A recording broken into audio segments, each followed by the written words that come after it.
उपाध्यक्ष महोदय, उन्होंने कहा कि उनके लिए किसी की निंदा या भर्त्सना करने की अपेक्षा हमारे लिए समझौता करना अधिक महत्वपूर्ण था।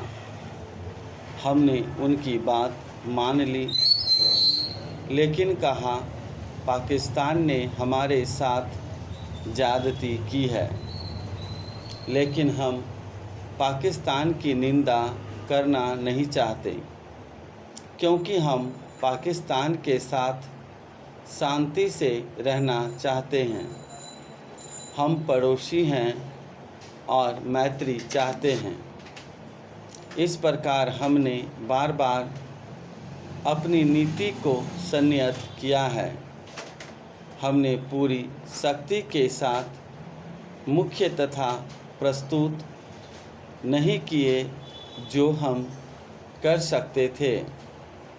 हमने बहुत से दूसरे मामलों पर बातचीत की। फिर कुछ खास घटनाओं के संदर्भ में हम कुछ शर्तों पर जनमत संग्रह के लिए राजी हुए।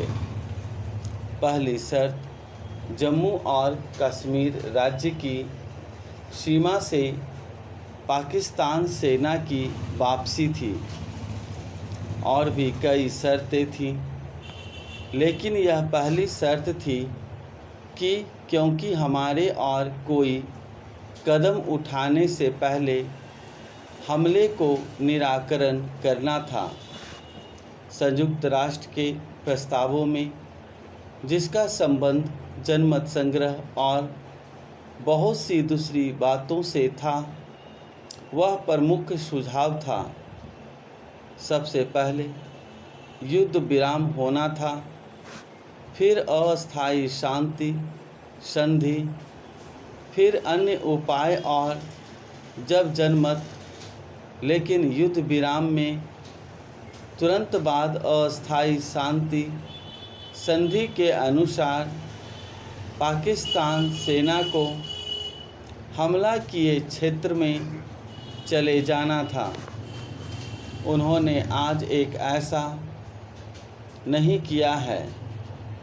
मुझे आज बताया जा रहा है कि हमने अपने अंतर्राष्ट्रीय वचन का पालन नहीं किया है। यदि पाकिस्तान ऐसा कहे तो मैं समझ सकता हूँ, क्योंकि पाकिस्तान को अनुत्तरदायित्व और गलत वक्तव्य देने की आदत है।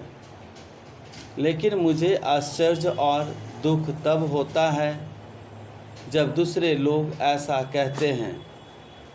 यदि मुझे विश्वास हो जाए कि मैंने किसी अंतर्राष्ट्रीय वचन का पालन नहीं किया है, तो या तो मैं उसका पालन करूंगा अथवा भारत के प्रधानमंत्री पद से त्यागपत्र देकर अलग हो जाऊंगा।